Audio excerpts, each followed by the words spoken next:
दोस्तों India Canada के जो रिश्ते हैं वो काफ़ी ख़राब होने वाले हैं और इनफैक्ट हो चुके हैं।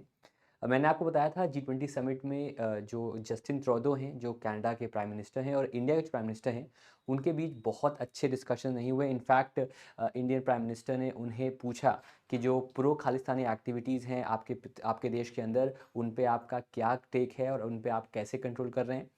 दोस्तों अगर मैं इस खबर से पहले मुद्दे पे आऊँ तो जो इनके फादर ट्रूडो साहब थे, पियरी ट्रूडो 1970s में, उस समय भी वो बहुत गुस्सा हुए थे बिकॉज़ इंडिया ने कैंड-यू रिएक्टर्स जो पीसफुल पर्पस के लिए इंडिया को दिया गया था, उनका कहना था कि इंडिया ने इसका यूज़ न्यूक्लियर टेस्ट करने में किया था। उसी के बाद 1970s में उनका उनका और आगे चलकर जो खालिस्तान का एक रिलेशन है, उस पे कई सारे सवाल उठे। ये मुद्दा इसलिए भी गरमाया है बिकॉज़ आज से अभी से करीब 15 घंटे पहले जतिन ट्रूडो ने कहा था कि इंडियन एजेंट्स का हाथ था on killing of a Khalistani terrorist, जो वो टेररिस्ट नहीं मानते हैं। और उन्होंने इंडियन एजेंट्स को अक्यूज़ किया था। और उसके ही एक रिएक्शन के तौर पर भारत के जो रॉ चीफ थे पवन कुमार राय कनाडा में, उनको बोला गया था you should leave the country.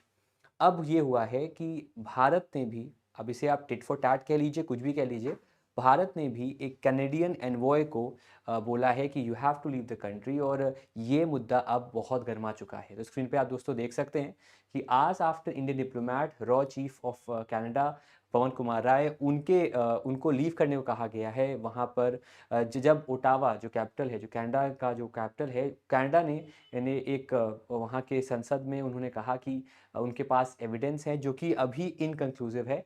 Detail में उन्होंने नहीं बताया। उन्होंने इतना बताया जस्टिन ट्रूडो ने कि इंडियन एजेंट्स का हाथ था उस किलिंग में। और उसके बाद न्यू दिल्ली ने ऑर्डर किया है एक सीनियर कैनेडियन डिप्लोमेट को कि आप with in next 5 days India की सरजमी को छोड़ दें।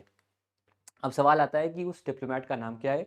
उस डिप्लोमेट का नाम है ओलिवियर सिल्वेस्टर। ओलिवियर सिल्वेस्टर जो हैं वो कनेडियन इंटेलिजेंस एजेंसी की इंडिया में हेड हैं और इंडिया में कनेडियन इंटेलिजेंसी को देख रही थी। और विद इन नेक्स्ट 5 डेज़ उनको इंडिया से जाने को कहा। इनफैक्ट समन किया गया था कनेडियन हाई कमिश्नर को और वो पहुँचे भी थे। लेकिन उन्होंने ना कोई बातचीत नहीं की जर्नलिस्ट से। और उनका नाम कैमरून मैके है जो कनेडियन हाई कमिश्नर हैं। और उन्होंने रिपोर्टर्स से कोई बातचीत नहीं की और उन्हें साउथ ब्लॉक जहाँ पर उन्हें समन किया था भारतीय सरकार ने, और उनको क्लियरली कहा गया है कि ऐसा नहीं चलेगा। इनफैक्ट जो हाई कमिशन जो कनेडियन डिप्लोमेट हैं ओलिवियर सिल्वेस्टर, उनको भी 5 दिनों के अंदर इंडिया छोड़ने को यहाँ पर दोस्तों कह दिया गया है। इंटरेस्टिंग बात दोस्तों ये है कि वैसे तो हमारे रिश्ते पाकिस्तान के साथ इन टर्म्स ऑफ डिप्लोमेसी बहुत ख़राब हैं।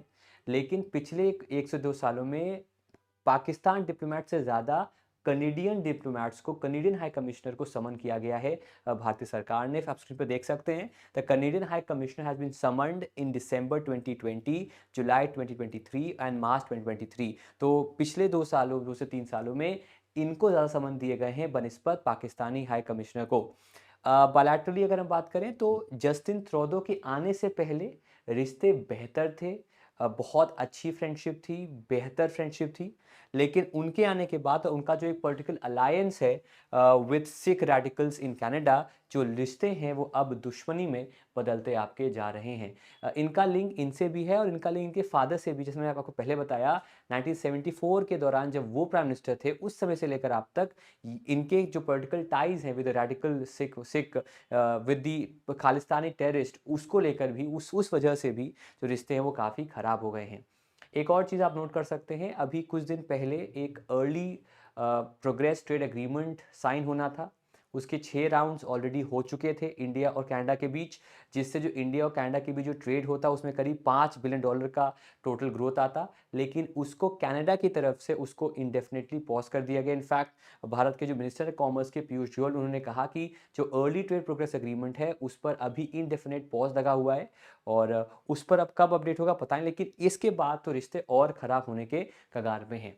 अब दोस्तों इसका फ़र्क इंडिया, कनाडा को तो पड़ेगा, लेकिन इसका जियोपॉलिटिकल एक एंगल भी है, बाकी देशों के साथ भी इसका एंगल है। इनफैक्ट जो कनाडा के अलाइज़ हैं, जो इंडिया के भी हैं, लेकिन कनाडा का एक फाइव आइज़ अलायंस है, जिसमें कनाडा है, यूएस है, यूके है, ऑस्ट्रेलिया है, तो उन्होंने भी इस पर आपत्ति जताई है। लेकिन ये सारा कुछ शुरू तब हुआ है जब जस्टिन ट्रूडो जो हैं, उन्होंने कहा कि his government has credible allegations tie India to killing in Canada, और उन्होंने कहा हरदीप सिंह निज्जर जो कि खालिस्तानी टेररिस्ट था, उसके किलिंग में जो है उसमें इंडियन एजेंट्स का हाथ है, ये उन्होंने पार्लियामेंट में कहा। ऐसा कहा भी जा रहा है कि he had a lot of pressure because G20 में जो जिस पोस्चरिंग को या जिस इमेज को दिखाना चाह रहा था कनाडा, वो दिखा नहीं पाया। कंसिस्टेंटली कनाडा को साइड किया गया, और ये उसका भी हो सकता है। लेकिन अगर हम फेस वैल्यू पर ले, तो इन्होंने कहा है कि जो खालिस्तानी टेररिस्ट की किलिंग थी, जो जिसको अगेन इन्होंने खालिस्तान टेररिस्ट वर्ड यूज़ नहीं किया, इन्होंने जो किलिंग्स का यूज़ किया ऑफ हरदीप सिंह निज्जर, वो उसमें इंडियन एजेंट्स का हाथ है। इसको लेकर जो यूएस और ऑस्ट्रेलिया जो उनके काउंटर पार्ट्स हैं, उन्होंने भी इसको लेकर एक कंसर्न दिखाया है। स्क्रीन पे आप देख सकते हैं, ऑस्ट्रेलिया और यूएस कनाडा के जो अलाइज है five eyes intelligence sharing setup में, उन्होंने डीप कंसर्न दिखाया है over prime minister Justin Trudeau's allegations कि एक पोटेंशियल लिंक है of between Indian government agents and the killing of Khalistani leader Hardeep Singh Nijjar in June, और वो भी इसको लेकर काफ़ी कंसर्न है। तो ये एक टेस्ट भी होगा इंडिया यूएस के रिश्तों का, जो कि अभी ऑल टाइम हाई पे हैं, चाहे वो ग्लोबल बायोफ्यूल अलायंस हो, चाहे वो आपका ईस्ट मैरिटाइम इकोनॉमिक कॉरिडोर हो, हर मुद्दे पे यूएस इंडिया के साथ अलाइंड है, और ये उसका भी एक टेस्ट आपका दोस्तों जो है होने वाला है। हरदीप सिंह निज्जर की बात करें तो उसने एडवोकेट किया था the creation of a separate Sikh state in the Punjab region of India, और उसे मार दिया गया था एक व्हीकल में कुछ दो मास्क गनमैन ने, और इसे इस साल जून महीने में जो है उसकी डेथ हुई थी at a Sikh gurdwara temple, जो कि सरे ब्रिटिश कोलंबिया प्रोविंस में कनाडा के। निज्जर की पैदाइश इंडिया में हुई थी, लेकिन वो 96 में कनाडा चला गया था, और वो जो टेम्पल के सामने मरा, उस टेम्पल का वो प्रेसिडेंट भी था। इसे वांटेड करार दिया गया था 4 एनआईए के केसेस में, जो कि सिख रेडिकलिज्म के हैं, और ये चीफ था of the Khalistan outfit Khalistan tiger force, और इसके associations another pro Khalistani leader Gurpatwant Singh Pannun के साथ भी हैं। अब ये नाम जरा याद रखिएगा, गुरपतवंत सिंह पनून, क्योंकि अभी सितंबर 12 को सरे, जहां पर डेथ हुआ है, जहां पर किलिंग हुआ है, सरे में ही एक रेफरेंडम आया था जिसमें वो इंडिया में एक सेपरेट सिक्स स्टेट की डिमांड कर रहे थे, जिसको लेकर मोदी जी ने सवाल पूछा भी था ट्रूडो से, और उन्होंने कहा था कि ऐसे चीज़ें नहीं होनी चाहिए, जिसको लेकर ट्रूडो ने भी कहा है कि हाँ, ऐसा कोई एक्टिविटी नहीं होना चाहिए। हरदीप सिंह पुरी, जैसे मैंने पहले कहा कि सिख फॉर जस्टिस जो हैं, उससे एसोसिएटेड थे, और नंबर 2 थे उस पोजीशन में आफ्टर गुप्तवंत सिंह पन्नू, जो कि सितंबर 12 का रेफरेंडम था सिक्स स्टेट के क्रिएशन में, उसमें ये व्यक्ति मौजूद था।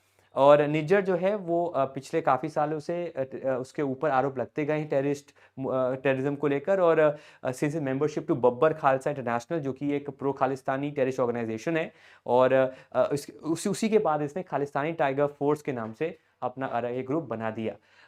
कई एक्यूजेशन ये लगे हैं कि इंडिया में शिवसेना लीडर्स को अटैक करने का भी एक आरोप इस पे लगा है, इसके साथ एक और मनदीप था, और कई ऐसे आरोप इस पे लगातार जो हैं वो लगते गए हैं।